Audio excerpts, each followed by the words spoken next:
there are things they can do when physical therapy, when they're done with the physical therapy and the insurance won't pay for it anymore, or they're released and the therapists say, there's not much we can do anymore. You're just gonna have to live with the pain.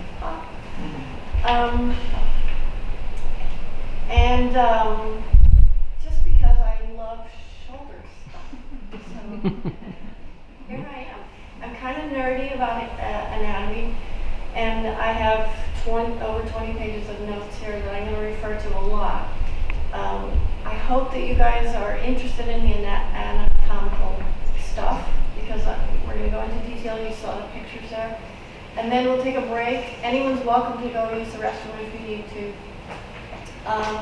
And we'll do some exercises. I'm going to ask you each to tell me, before I get started here, what's going on with you. And we're all going to do the same set of exercises.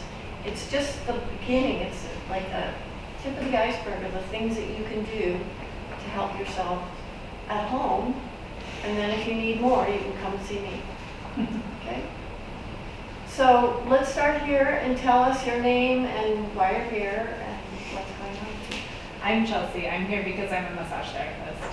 I'm working at Blue Mountain 1 day a week, and I always have clients come in with like frozen shoulder, and I've had a background in energy healing and stuff like that. So sometimes I've been able to free it up and help them, and sometimes I haven't, and I don't really know like what's working and what's not working. So it's like, oh, I figured it out that one time, but then on this client, that's not working. Right. So looking for it. And I've heard of the endoscopy method from one of my clients. She said, oh, have you ever heard of this thing? Have you ever tried it? And, she said it'll take a long time, but it'll completely solve all your problems. I don't know about long time. It depends. Just like with massage, I think she sometimes just learned it from a book. It was like she was going through the whole body process. Right, that could take longer. Okay, how about you? I expected you to go that way. Oh, sorry. Sue, I was starting my gardening chores and dragging a heavy tarp behind me, like in this position. So I wrecked something. Did you go to physical therapy or anything? No. Okay. How long ago was that? Oh, a week ago. Oh, okay. Yeah. Well, you actually might have torn something a little bit, and if it's flared up, there's nothing that's going to help that except rest once the tear the acute feeling goes away. So, yeah, okay. Thank you. Except for massage. Yeah, massage can help. Well, massage essentially eases the discomfort in all the muscles around. It's not going to fix the tear. It can really help with the muscles feeling better. Keith. I'm Keith. I'm a retired chef. Worked in the kitchen for a long time. I was a working chef. And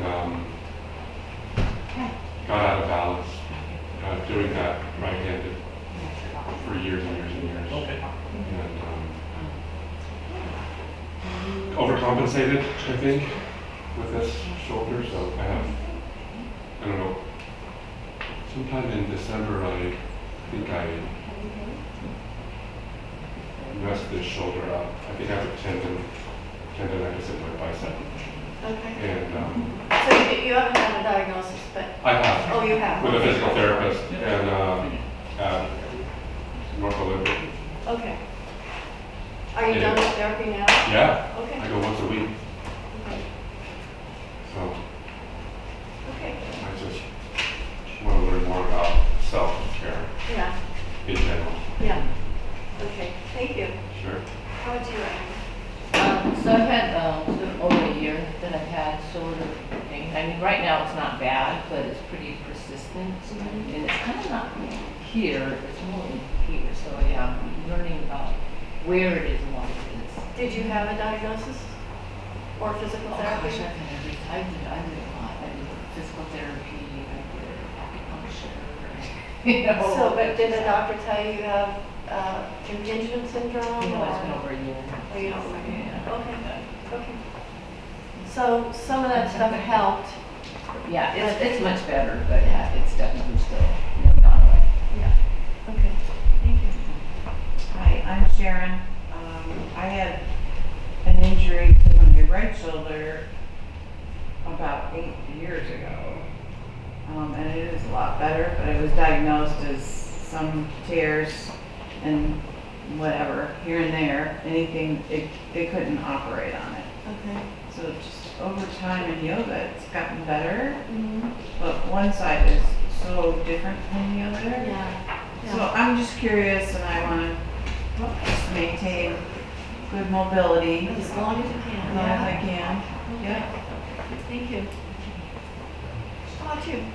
Well, my name's Karen, and I love to kayak, but I can't go very far before my shoulder's totally messed up for another year.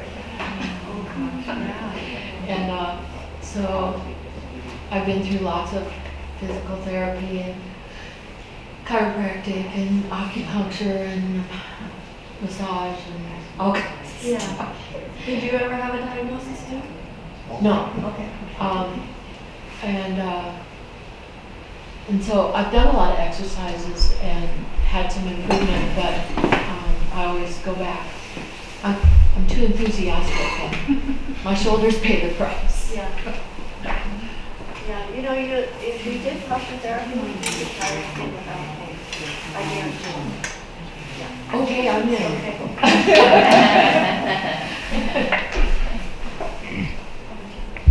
Well, my name is Chris. I don't really have any shoulder issues to say. Hallelujah. It's just, well, I mean, anyway, I go to Julia's yoga classes, and there's some postures or positions that more like chest opening that I experience some pain. It's hard on my shoulders. Okay. So and I also have a friend who I trained with for many years who does a Goscue, so she's really happy with it. So Okay. I don't know. Is she local? No, she lives in Southern California. Well, yeah, Yagaski's hometown. Yeah. San Diego. Yeah. Although Pete himself now lives in Utah. Oh, okay. Thank you. Hi, I'm Leanne. I have taught yoga locally for a few years, and after classes shut down during COVID, a few months after that, I experienced shoulder pain, and I thought that I had an idea what had caused it because I was doing a repetitive daily motion where I was holding up the lid of a chicken tractor because I had a new batch of chicks, and so multiple times a day I'd have to hold it up and do stuff in there with the other hand. And it started, actually this was the hand I was holding it up with because I'm right-handed, and I started to feel like something was tweaked in there. So I tried to lay off it as much as possible, and I know shoulder injuries are notoriously slow to heal. So I waited, and it didn't get better, and it changed, and it shifted. And finally, after a few months, I went to the doctor. Because at first I thought, oh, the doctor can't do anything for me. And that's when I learned about frozen shoulder, and that's what I had. Oh. And so I did physical therapy. I did a little bit of physical therapy, but I kind of realized that the exercises that they were doling out to me were all available online. And I started going to a massage therapist, which seemed more helpful to me. And so I was recovering from that first one, and yoga classes had all shut down, and then I couldn't do any. And then through that process, when my left shoulder was getting better, my right shoulder did a copycat thing. It's not uncommon. So, you know, a year and a half or so of going through that process until I could, you know, feel like they were both functional again. And so when I saw your class, I just thought, oh, this could be very educational for me. My current problem is my knee, and it's arthritis, not my shoulders, but I'm very interested in learning more about these Okay, methods. good. Well, how about you? Oh, my name is Herman Southmore. About 2 years ago, my left shoulder started hurting. And I've always had a little trouble with it for football injury. Oh, right, in high school. 60 years You ago. wrote to me. Yeah. But it never bothered me, but it's, like I said, 2 years, it started hurting. I went to an orthopedic clinic there, and he said I had arthritis. And then I did some physical therapy, and didn't think it helped too much. It didn't? But lately it's been better. I don't know why. I've been stretching it on my own. Good. But still, it's limited motion that's really bothering me. I can't get a full golf swing. And that's my main reason why. Okay, good to I know. swing better, yeah. It's one of the first questions we ask in posture therapy is, what are you missing? What do you want to be doing that you can't be doing? So, and then we. Otherwise, I can live with it. You know. Yeah. Okay. How about you? I did a push about 18 months ago, and I messed with my hand and my shoulder. So a foot injury is falling on outstretched arm. Oh. And it can be quite ugly for a Yeah. shoulder. And I had some physical therapy, and the shoulder wound up getting frozen. I'm still looking for more range of motion. Yeah. And remind me your name? Lynn, sorry. Lynn? Yeah. How about you, Jessica? I'm Jessica. I would say I don't have a shoulder injury, but more just sort of pain as, from, cumulative farming, nannying, working at a commercial kitchen, just pretty much dancing, everything that I've been doing. Yeah. And trying to work more on prevention, because as the years go on, I can start to feel, specifically you mentioned handedness, my right shoulder start to, like, at the precipice of, like, going out when I start to reach for something or start to just, like, and you kind of catch it, and I, like, take a few steps, breathe it out, but I'm like, it's been happening with more frequency, so. Good that you're noticing it and that you're here, because that can escalate. Yeah. Okay. And you're here. I forget. Hey. What's your name? I'm James. James. Welcome. What are the prompts? Well, I'm sorry, I'm late. What questions It's were we asking? just why are you here? Do you have a current injury or anything? I don't think you did. Okay. I've got a collection of chronic conditions from work and leisure. Yeah, and Any shoulder injuries or issues? kind of like maybe is the answer. Okay. Never any diagnoses. Peripheral soft tissue stuff. Mhm. I think more than actual shoulder, like Okay. joint injury. Okay. To that question, and here for general and specific information. Okay, and so with the soft tissue, do you get massage or do you do yoga? Does anything like help relieve? Yeah, I do get massage, and I started coming to yoga again recently, which is Okay. super awesome. And yes, that is the answer to those questions. Okay, and thank you. I have one more question for all of you is who comes to Blue Mountain Yoga Studio, either teaches here or as a student here? Oh, wow, awesome.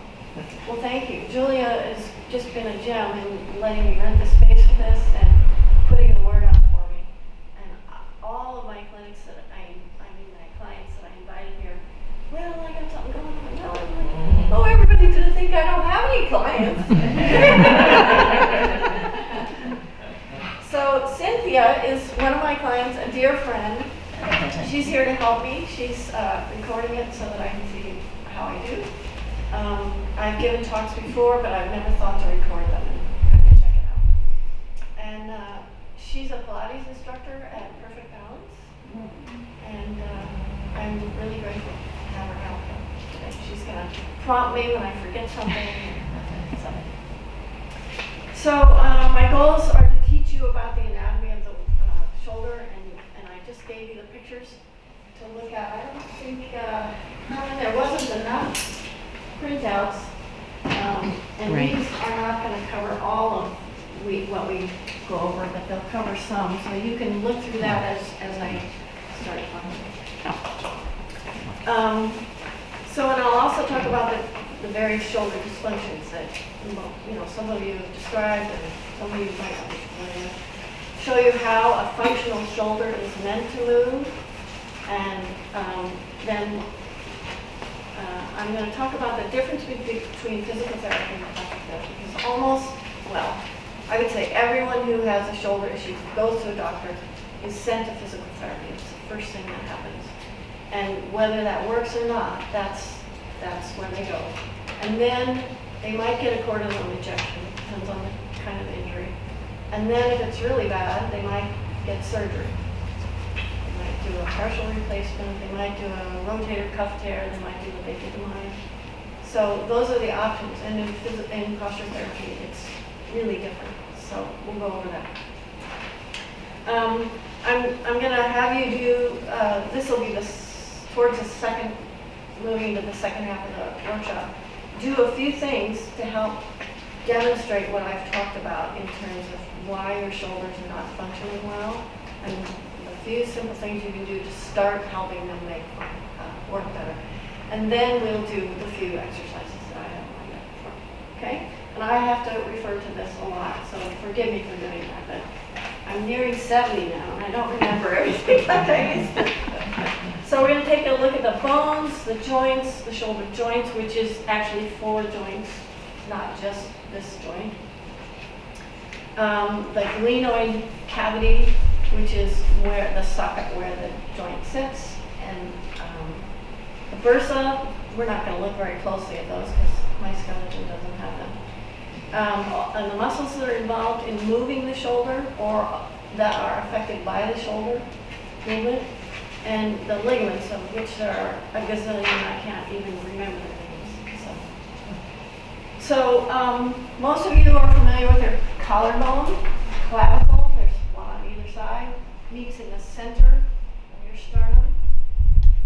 And this is not entirely accurate the way I have here. Him. And then there's a little bone here called the coracoid process. It sits on the scapula.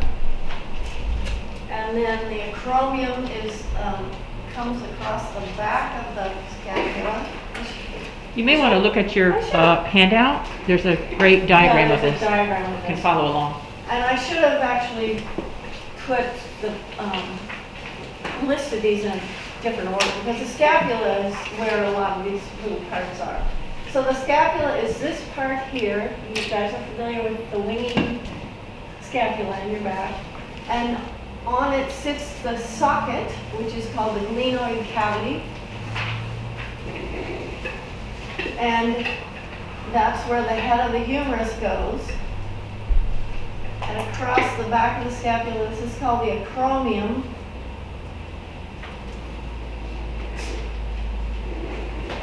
And then this is the clavicle.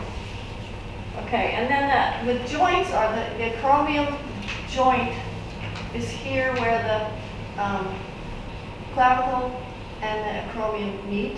It's a site of frequent impingement.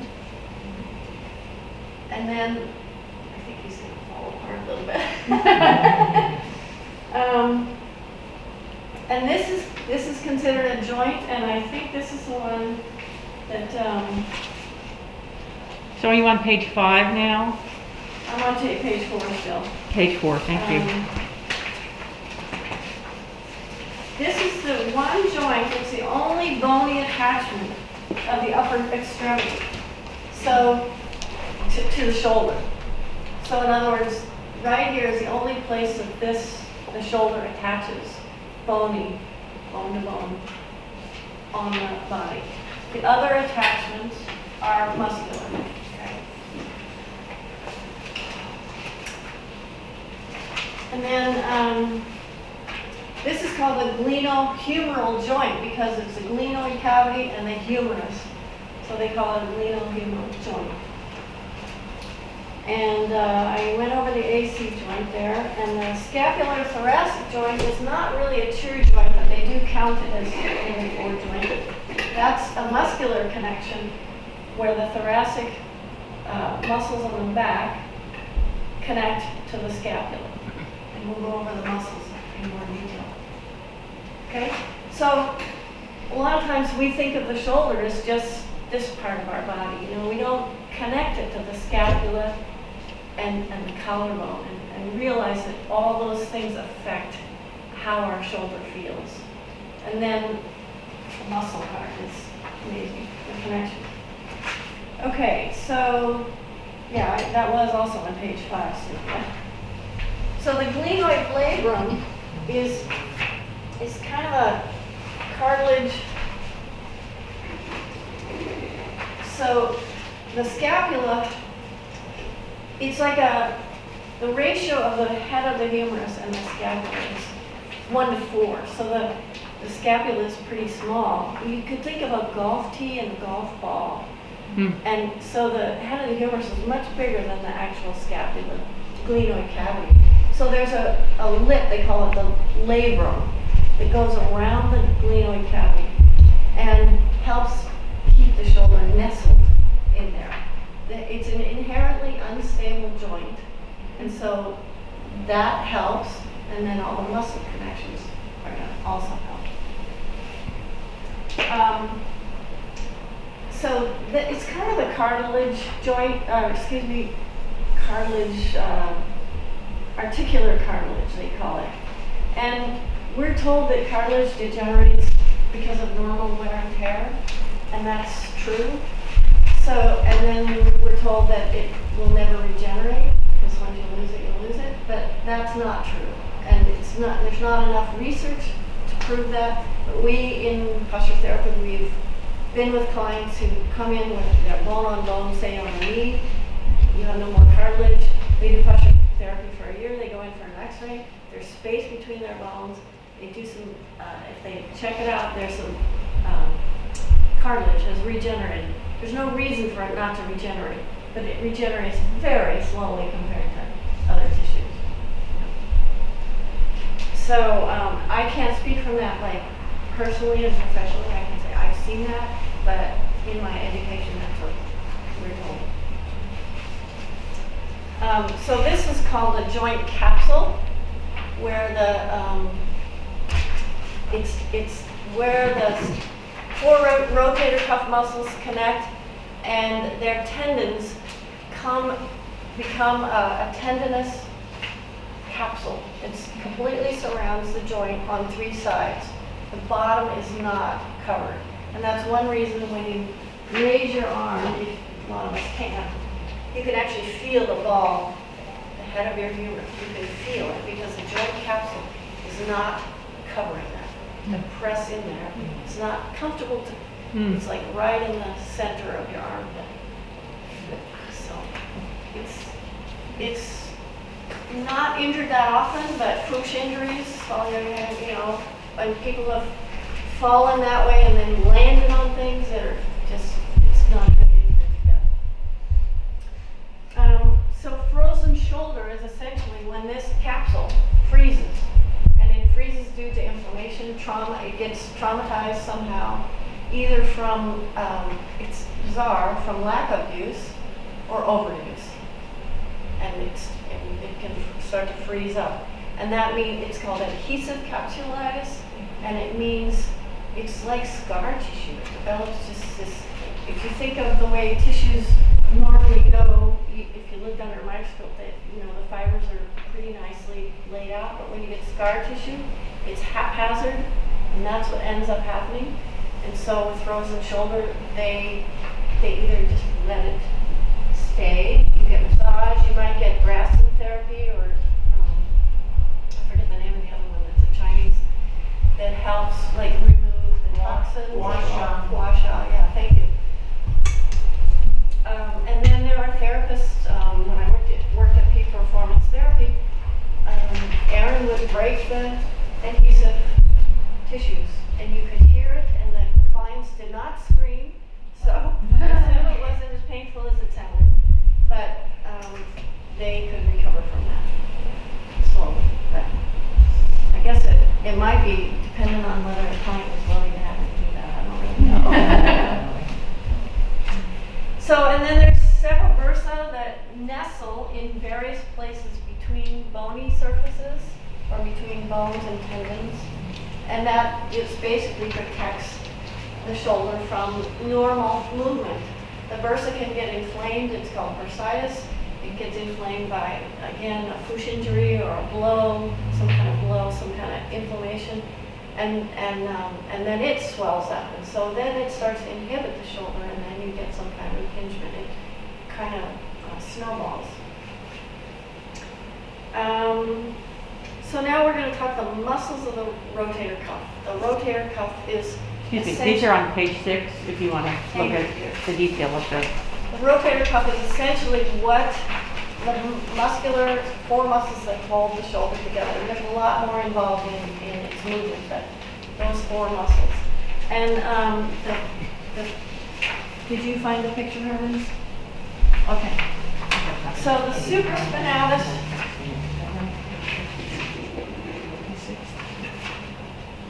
sits up here in this little fossa. And then I'm sorry to interrupt. I'm going by mine handout with past Page 6. pages. It's actually, oh, sorry. maybe you just want to show them. It's this. Yeah, it's this one here. Yeah, I think that would be helpful. Yeah. I won't give you page numbers anymore. So we're looking at the left shoulder of this guy. This is the supraspinatus. Kind of connects up in here and then comes across under the acromion and joins onto the head of the humerus. And then this is the infraspinatus. It also comes across and joins to the head of the humerus. And then on the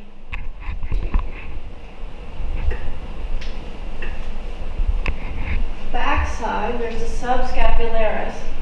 And this attaches to the, let's see, what exactly does that one attach to? Yeah. It inserts on the lesser typical of the humerus, so it attaches back on the back side of the humerus. And its primary function is internal rotation of the humerus. I should go into those details. And then there's a small muscle called the teres minor. You can see it a little bit tucked under there, and it also attaches back here. So all these attach to the humerus and influence its movement. Okay. If I can interrupt for just 1 second, when I learned this, it was called the SITS muscles, S-I-T-S, Oh, which yes, is a great way to remember them. Yes, thank you. A good SITS. acronym to help you remember SITS. Perfect. SITS. Yes.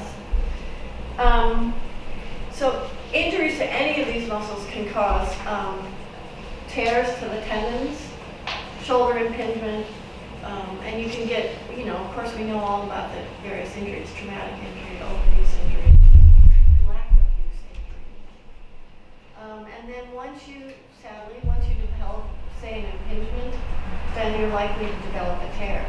If you have a tear, you may very well develop an impingement. They're just, when the shoulder becomes dysfunctional, it kind of is not a good thing. Some people suggest that this muscle here, the supraspinatus, is the most likely of the rotator cuff muscles to tear because people end up with long-term tendonitis, and the tendon gets inflamed and it ultimately might fray, and so that becomes it's just one of the most common ones. However, they don't always know how to diagnose an impingement issue.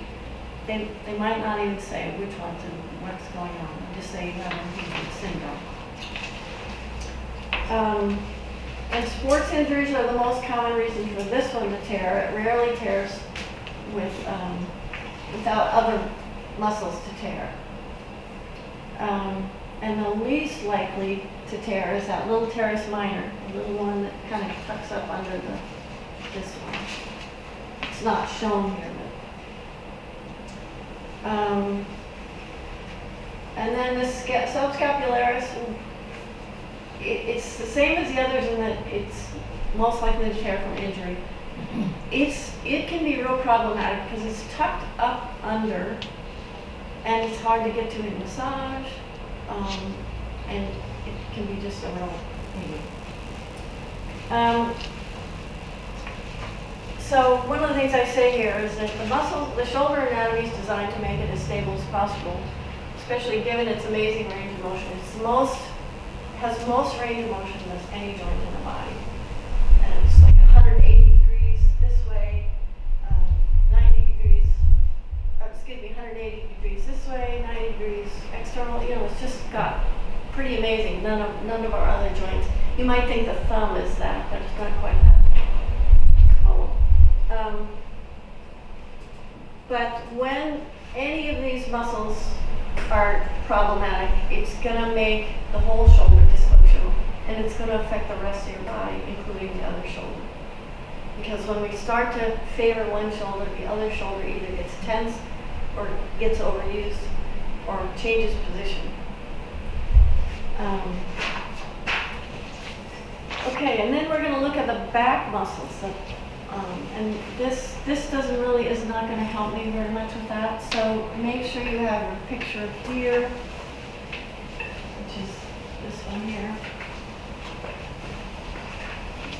So the trapezius muscle, I think we're all familiar with that as where we hold our stress, perhaps.